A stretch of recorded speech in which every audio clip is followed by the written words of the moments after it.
Hello दोस्तों, कैसे आप लोग। उम्मीद करते हैं अच्छे होंगे। दोस्तों, इस वीडियो में सामान्य अध्ययन प्रैक्टिस सेट पेपर देखने वाले हैं। यह वीडियो बीपीएससी ट्री 4.0 के लिए अत्यंत आवश्यक है, तो आप लोग लास्ट तक जरूर बने रहिएगा। तो चलिए शुरू करते हैं क्वेश्चन नंबर फर्स्ट से। त्रिपुरा राज्य की सीमा भारत के किन राज्यों से लगती है? तो सी ऑप्शन। तो देखिए, असम एवं मिजोरम। त्रिपुरा की सीमा जो है भारत के दो राज्यों असम एवं मिजोरम से लगती हैं। त्रिपुरा की अंतर्राष्ट्रीय सीमा बांग्लादेश से लगती हैं। त्रिपुरा के उत्तर पश्चिम, दक्षिण एवं दक्षिण पूर्व में बांग्लादेश की सीमा है। त्रिपुरा के उत्तर पूर्व में सीमा असम एवं मिजोरम से लगती हैं।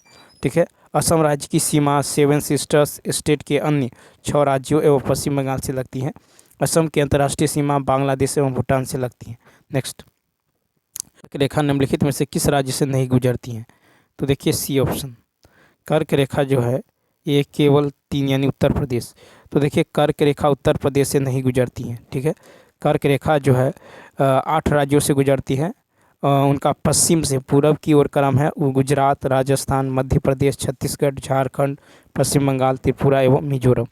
नेक्स्ट, फिर कहता है भारत के किस एक राज्य का समुद्री तट सबसे अधिक लंबा है? C option, Gujarat. तो भारत के राज्यों में गुजरात का समुद्री तट सबसे अधिक लंबा है। गुजरात की तट रेखा की लंबाई लगभग 1214 किलोमीटर है। भारत की कुल तट रेखा जो है 7516.6 किलोमीटर है। भारत की कुल तट रेखा। भारत का तट रेखा वाला राज्य गुजरात, गोवा, केरल, तमिलनाडु, कर्नाटक, आंध्र प्रदेश, ओडिशा, पश्चिम बंगाल और महाराष्ट्र है।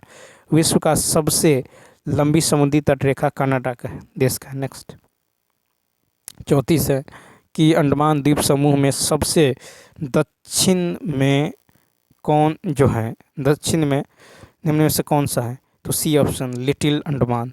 तो अंडमान द्वीप समूह के मुख्य 4 भागों उत्तरी अंडमान, मध्य अंडमान, दक्षिणी अंडमान एवं लिटिल अंडमान में सबसे दक्षिण में लिटिल अंडमान है। 10 डिग्री उत्तरी अक्षांश यानी 10 डिग्री चैनल अंडमान द्वीप समूह को निकोबार द्वीप समूह से अलग करता है। फिर कौन सी परियोजना सोन नदी पर स्थित है? सी ऑप्शन, बाणसागर परियोजना। बाणसागर परियोजना सोन नदी पर है। बाणसागर परियोजना से संबंधित राज्य उत्तर प्रदेश, मध्य प्रदेश एवं बिहार है।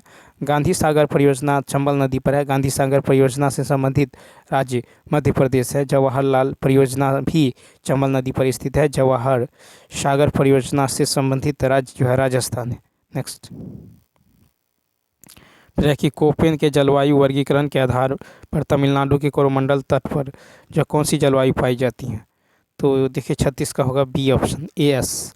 कोपेन के जलवायु वर्गीकरण के आधार पर तमिलनाडु के कोरोमंडल तट पर एएस प्रकार की जलवायु पाई जाती है। ठीक है। और कोपेन के जलवायु वर्गीकरण में एएस प्रकार की जलवायु से तात्पर्य शुष्क शीत ऋतु वाला मानसून प्रकार की जलवायु से हैं। ठीक है। उसके बाद देखिए, कोरोमंडल तमिलनाडु के कोरोमंडल तट पर शुष्क ग्रीष्म ऋतु वाला मानसून प्रकार की जलवायु पाई जाती है। नेक्स्ट क्वेश्चन की यदि बात करें, 37 नंबर देखिए। फिर है कि बिहार की सबसे पहली जल विद्युत संयंत्र की स्थापना कहाँ की गई थी? 37 का बी ऑप्शन, दार्जिलिंग। तो भारत की सबसे पहली जल विद्युत संयंत्र की स्थापना दार्जिलिंग के सिद्रापोंग में 1897 में की गई थी। यह भारत का ही नहीं बल्कि एशिया का पहला जल विद्युत संयंत्र था। भारत की द्वितीय जल विद्युत संयंत्र की स्थापना 1902 में जो शिव समुद्र में की गई। लोकटक जल विद्युत केंद्र यह मणिपुर में अवस्थित है। फिर है कि किस इस्पात संयंत्र की स्थापना जर्मनी के सहयोग से हुई है? E option. तो देखिए, यहाँ पे जो है जर्मनी की यदि बात करें तो राउरकेला इस्पात संयंत्र की स्थापना जर्मनी के सहयोग से 1959 में जो है ओडिशा के शंख एवं कोयल नदियों के संगम पर की गई थी। दुर्गापुर इस्पात संयंत्र की स्थापना 1959 में ब्रिटेन के सहयोग से की गई थी। ठीक है। बोकारो इस्पात संयंत्र की स्थापना 1964 में तत्कालीन सोवियत संघ सहयोग से की गई थी। नेक्स्ट, पारादीप बंदरगाह किस राज्य के तट पर स्थित है? तो बी ऑप्शन, ओडिशा। पारादीप बंदरगाह ओडिशा राज्य के तट पर अवस्थित है। पारादीप बंदरगाह प्राकृतिक बंदरगाह है। पारादीप बंदरगाह पूर्वी तट पर गहरा एवं लैगून जो सदृश बंदरगाह है। पारादीप बंदरगाह ओडिशा राज्य के जगत सिंहपुर जिला में पड़ता है। यह बंदरगाह जो है महानदी एवं बंगाल की खाड़ी के संगम क्षेत्र में स्थित है। यह बंदरगाह हल्दिया बंदरगाह पर एवं विशाखापत्तनम बंदरगाह के बीच में स्थित है। नेक्स्ट है कि किसने जो है कौमी आवाज़ पत्र आरंभ किया था? 40 का बी जवाहरलाल नेहरू। कौमी आवाज़ जो है एक उर्दू पत्र था जिसे जवाहरलाल नेहरू द्वारा शुरू किया गया था। कौमी आवाज़ पत्र का प्रकाशन एसोसिएटेड जर्नल्स लिमिटेड कंपनी द्वारा किया गया था। एसोसिएटेड जर्नल्स लिमिटेड का स्थापना जवाहरलाल नेहरू द्वारा 1937 में किया गया। नेक्स्ट, जनगण मन पहली बार किस अवसर पर गाया गया था? सी ऑप्शन, भारतीय राष्ट्रीय कांग्रेस अधिवेशन 1911। तो देखिए, जनगण मन पहली बार भारतीय राष्ट्रीय कांग्रेस अधिवेशन 1911 के अवसर पर गाया गया था। 1911 का कांग्रेस अधिवेशन कलकत्ता में हुआ था। 1911 के कांग्रेस अधिवेशन के अध्यक्ष पंडित विशन नारायण धर थे। जनगण मन के आधिकारिक रूप से 24 जनवरी 1950 को संविधान सभा द्वारा राष्ट्रगान के रूप में अपनाया गया। जनगण मन रविन्द्रनाथ टैगोर रचित है। ठीक है, उसके बाद देखिए, भारत के राष्ट्रगान की पंक्तियाँ रविन्द्रनाथ टैगोर की गीत भारत भाग्यो विधाता से ली गई है। जनगण मन पहली बार 1905 में तत्वबोधिनी पत्रिका के एक अंक में प्रकाशित किया गया था। जनगण मन की पहली बार सार्वजनिक रूप से दिसंबर 1911 में भारतीय राष्ट्रीय कांग्रेस के कलकत्ता अधिवेशन में गाया गया था। भारत का राष्ट्रीय गीत वंदे मातरम है। वंदे मातरम का रचयिता बंकिम चंद्र चटर्जी। ठीक है, वंदे मातरम को बंकिम चंद्र चटर्जी के उपन्यास आनंद मठ से लिया गया है। वंदे मातरम को कांग्रेस अधिवेशन में पहली बार 1896 में कांग्रेस के कलकत्ता अधिवेशन में गाया गया। 24 जनवरी 1950 को वंदे मातरम को राष्ट्रीय गीत के रूप में अधिकृत किया गया। नेक्स्ट है कि भारतीय राष्ट्रीय कांग्रेस के प्रथम महासचिव कौन थे? B option, A. O. Hume भारतीय राष्ट्रीय कांग्रेस के प्रथम महासचिव ए.ओ. हुम थे। ठीक है, भारतीय राष्ट्रीय कांग्रेस का गठन 28 सितंबर 1885 ईस्वी में बॉम्बे में हुआ था। ठीक है, भारतीय राष्ट्रीय कांग्रेस का प्रथम अधिवेशन बॉम्बे में 28 दिसंबर 1885 से लेकर 31 दिसंबर 1885 तक चला था। भारतीय राष्ट्रीय कांग्रेस के प्रथम अध्यक्ष उमेश चंद्र बनर्जी थे। भारतीय राष्ट्रीय कांग्रेस के संस्थापक ए.ओ. ह्यूम थे। A O. Hume Indian Civil Service के रिटायर्ड अधिकारी थे। दादाभाई नौरोजी जो है 1886, 1893, 1906 में कांग्रेस के अध्यक्ष चुने गए थे। 1886 का अधिवेशन कलकत्ता में, 1893 का अधिवेशन लाहौर में, 1906 का जो है कलकत्ता में हुआ था। 1990 में कांग्रेस के कलकत्ता अधिवेशन के अध्यक्ष फिरोज शाह मेहता थे। नेक्स्ट, फिर है कम्युनिस्ट इंटरनेशनल का सदस्य बनने वाले प्रथम भारतीय कौन थे? A option, M.N. Roy. Communist international का सदस्य बनने वाले प्रथम भारतीय M.N. रॉय यानी मानवेंद्र रॉय थे। M.N. रॉय का बचपन का नाम जो है नरेंद्र नाथ भट्टाचार्य है। M.N. रॉय अपने स्कूली शिक्षा के दौरान ही क्रांतिकारी जो आंदोलन से जुड़े थे। M.N. रॉय पुलिस की गिरफ्तारी से बचने के लिए दक्षिण पूर्व एशिया चले गए। ठीक है, जावा सुमात्रा से अमेरिका चले गए। अमेरिका के M.N. रॉय जो है मार्क्सवादी विचारधारा से जुड़े थे। 1921 में M.N. रॉय को मॉस्को से प्राच्य विश्वविद्यालय में अध्यक्ष नियुक्त किया गया। ठीक है, नेक्स्ट है कि जालियांवाला बाग हत्याकांड के विरोध में किसने जो है वायसराय की कार्यकारिणी परिषद से त्यागपत्र दे दिया था? 44 का सी, सर शंकर नायर। ठीक है, तो देखिए, जालियांवाला बाग हत्याकांड के विरोध में सर शंकर नायर ने वायसराय की कार्यकारिणी परिषद से त्यागपत्र दे दिया था। इस कांड के विरोध में रविन्द्रनाथ टैगोर ने नाइटहुड का उपाधि लौटा दिया। ठीक है, भारतीय राष्ट्रीय कांग्रेस ने इस कांड की जांच के लिए जो है मदन मोहन मालवीय की अध्यक्षता में एक जांच सहयोग जो है आयोग गठित किया था। ठीक है, उसके बाद देखिए, सर जी शंकर अय्यर एक जो है प्रसिद्ध एडवोकेट एवं कांग्रेस के जाने माने नेता थे। ठीक है, सर जी शंकर नायर कांग्रेस के 1897 के अमरावती अधिवेशन के अध्यक्ष चुने गए थे। ठीक है, उसके बाद देखिए कि शंकर नायर की मृत्यु 1934 में हुई। फिर है कि 1913 ईस्वी में पटना अनुशीलन समिति के एक शाखा की स्थापना किसके द्वारा की गई थी? A option, Sachindra Nath Sanyal. वर्ष 1913 ईस्वी में पटना में अनुशीलन समिति के एक शाखा की स्थापना सचिंद्र नाथ सान्याल द्वारा की गई थी। ठीक है, उसके बाद है कि दी मदरलैंड समाचार पत्र जो मजहरुल हक द्वारा 1921 में निकाला गया। ठीक है, उसके बाद देखिए कि मानिंद्र नारायण राय क्रांतिकारी संगठन पटना युवक संघ के संस्थापक सदस्य थे। ठीक है। उसके बाद देखिए 46 नंबर कि कौन भारत छोड़ो आंदोलन के दौरान सिवान थाना पर जो है झंडा फहराने की कोशिश में पुलिस की गोली से शहीद हो गए। ये ऑप्शन फूलेना प्रसाद श्रीवास्तव। भारत छोड़ो आंदोलन के दौरान सिवान थाना पर झंडा फहराने के प्रयास में फूलेना प्रसाद श्रीवास्तव पुलिस गोली से शहीद हो गए। ठीक है। गया जिला के कुर्था थाना पर झंडा फहराने के प्रयास में श्याम बिहारी लाल शहीद हो गए। ठीक है। इस आंदोलन के दौरान सारण में जगलाल चौधरी द्वारा पुलिस थाना को जला दिया गया। ठीक है। नेक्स्ट है बिहार के किस स्वतंत्रता सेनानी को बिहार विभूति के नाम से जाना जाता है? तो 47 का होगा बी अनुग्रह नारायण सिन्हा। बिहार के स्वतंत्रता सेनानी अनुग्रह नारायण सिन्हा को बिहार विभूति के नाम से जाना जाता है। बिहार के स्वतंत्रता सेनानी श्री कृष्ण को बिहार केसरी के नाम से जाना जाता है।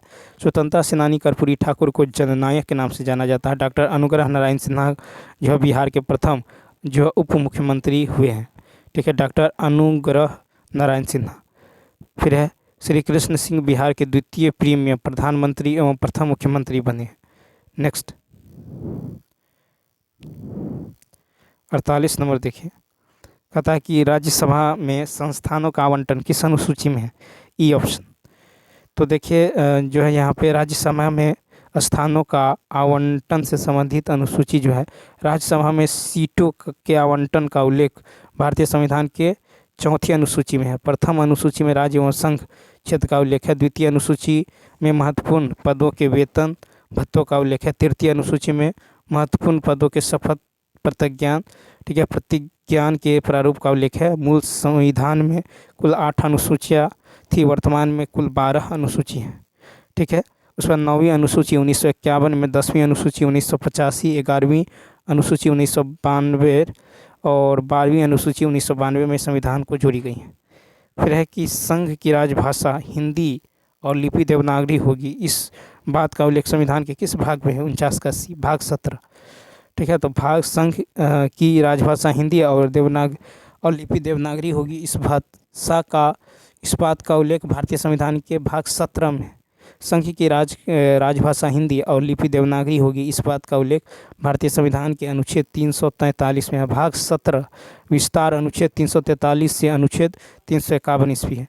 14 सितंबर 1949 ईस्वी में संविधान सभा ने हिंदी को राजभाषा स्वीकार किया। फिर है कि 2020 से 21 में प्रति व्यक्ति सकल घरेलू उत्पाद के लिहाज से बिहार के 38 जिलों में सबसे समृद्ध जिला रैंकिंग में द्वितीय स्थान पर कौन जिला है? तो ए ऑप्शन बेगूसराय। ठीक है। तो क्या हो जाएगा? बेगूसराय हो जाएगा। ठीक है। नेक्स्ट क्वेश्चन देखिए इसमें कहता है लघुत्तम समापवर्तक। तो यहाँ पे जो लॉसो हो जाएगा यानी सबसे ज़्यादा देखिए यहाँ पे 2 के पावर 2 ही है, यहाँ पे 2 के पावर 4 है तो 2 के पावर 4 लेंगे।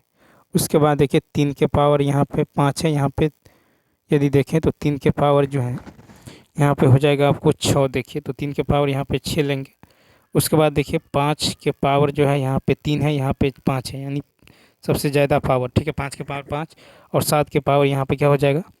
1 और 7 के पावर हो जाएगा 2। ठीक है। यानी सी ऑप्शन। नेक्स्ट देखिए इसको ऐसे लिखा जाता है तो इसको कैसे लिखा जाएगा? तो 52 में यदि देखें तो F जो है 6 पे आता है, A1 पे, T20 पे, E5 पे। इसी प्रकार यदि देखें तो L आता है 12 पे, E आता है 5 पे, A आता है 1 पे, N आता है 14 पे यानी बी ऑप्शन। नेक्स्ट क्वेश्चन देखिए फिर कहता है कि इस तरह से जो है 5A - 2B को लिखा जाता है 0। ठीक है। उसके बाद 4B - 5C तो C अनुपात A। तो यहाँ से आप जो है 5A बराबर क्या होगा? 2B यानी A/B क्या होगा? 2/5। ठीक है। A/B क्या होगा? 2/5 होगा। इसी तरह B/C हो जाएगा 5/4। ठीक है। तो यहाँ पे हमको निकालना है C अनुपात A निकालना है तो ये होगा C/B गुने B/A। ठीक है। तो C/B यानी 4/5 गुने B/A यानी 5/2। ठीक है। 5/2 तो ये हो कट जाएगा 2 दूनी 4, 2 अनुपात 1 बी ऑप्शन। नेक्स्ट एस और ए की वर्तमान आयु इतना है कहता है इसलिए 3 वर्ष बाद आयु इतना हो जाता है, तो 3 वर्ष बाद इतना हो जाता है। ठीक है, तो कहता है कि वर्षों में एस की वर्तमान आयु क्या है। तो यहाँ पे यदि देखें इन दोनों में कितना का अंतर है, तो 5 और 11 में और 4 और 9 में 5 का अंतर है, यहाँ पे 6 का अंतर है। अंतर समान करेंगे, इसको इन दोनों में 2 का अंतर है, तो 5 को 2 से गुना करेंगे 10, 4 को 2 से 8, 11:9। इन दोनों में देखिए 1 का अंतर है, 1 यूनिट 3 के बराबर है। तो निकालना है एस की, यानी 10 का कितना हो जाएगा, 10 यूनिट का मान 30 हो जाएगा, तो ए ऑप्शन। नेक्स्ट, एक चुनाव में वोट डालने के लिए अधिकृत लोगों में से 90% लोगों ने अपने वोट डाले गए वोटों में 80% में जो है वैध मत है। ठीक है, फिर अभिजेता को वैध वोटों में से 60% वोट प्राप्त है। ठीक है, तो यहाँ पे यदि आप देखें क्वेश्चन नंबर देखिए, तो वोट जो है वैध वोट होगा आपको 90 का 80% यानी कितना 72%। ठीक है, वैध वोट जो हो जाएगा ये हो जाएगा आपको 72। अब विजेता को प्राप्त वोट होगा यानी 72 का 60%।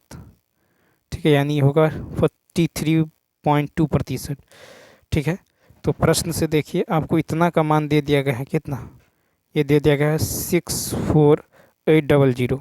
तो कहता है वोट डालने के लिए अधिकृत लोगों की संख्या, तो 100% का मान क्या होगा, तो ये हो जाएगा 15। ठीक है, 150,000, यानी इसका राइट आंसर हो जाएगा ए ऑप्शन। नेक्स्ट, फिर कहता है कि रामू ने जो है अंकित मूल्य पर 25% की छूट के बाद घटे हुए मूल्य को 15% की अतिरिक्त छूट पर खरीदा। तो यहाँ पे होगा 25 + 15 - 25 × 15/100, यानी ये निकल के आ गया आपको 36.25%। ठीक है, 36.25, तो ये हो जाएगा 12,000 और 36.25 बटा में 100। ठीक है, तो टीवी का किस मूल्य पर खरीदा गया, तो ये निकल जाएगा आपको 7,650 बी ऑप्शन। ठीक है, तो यहाँ पे बी ऑप्शन क्या होगा, राइट होगा, या नहीं तो आप ऐसे भी बना सकते हैं 12,000। ठीक है, 12,000 और 25% का छूट, फिर जो है 15% का छूट दिया जाता है, तो यहाँ से भी निकल जाएगा। नेक्स्ट, फिर है कि यहाँ पे ए प्रतिदिन 5 घंटे कार्य करके एक कार्य को 8 दिनों में करता है। ठीक है, और बी जो है 6 दिनों में कार्य करता है। उसी कार्य को 10 दिनों में पूरा करने के लिए वे एक साथ मिलकर कितने दिनों में, तो यहाँ पे यदि देखें तो ए 5 घंटे कार्य करके 8 दिनों में पूरा करता है, और बी जो है प्रतिदिन 6 घंटे कार्य करके जो है 10 दिनों में करता है। तो कहता है वे दोनों एक साथ मिलकर, तो ए जो है अकेले कार्य को कितना काम करेगा, यानी 5 × 8 40 घंटा में करेगा। बी जो है 6 × 10 यानी 60 घंटा में काम करेगा। ठीक है, अब दोनों मिलकर कर रहा है, तो 40 × 60 बटा में 40 + 60 यानी 100, यानी 24 घंटा। ठीक है, तो 24 घंटा, तो ए और बी मिलकर 8 घंटा में कितना काम करेगा, तो ए और बी मिलकर जो है 24/8 यानी 3 दिन। इसका राइट आंसर होगा बी। नेक्स्ट देखिए 58 है कि दिए गए विकल्पों में लुप्त तो लुप्त संख्या जो है ज्ञात करना है, यानी 4² दिया हुआ है, 4² + 5² = 41। ठीक है, तो इसी प्रकार यदि देखें तो यहाँ पे 7² प्लस क्वेश्चन मार्क का स्क्वायर बराबर 85 दिया है, तो यहाँ पे क्या आएगा, तो यहाँ पे हो जाएगा आपको कितना, √85 - 49 यानी 6, बी ऑप्शन।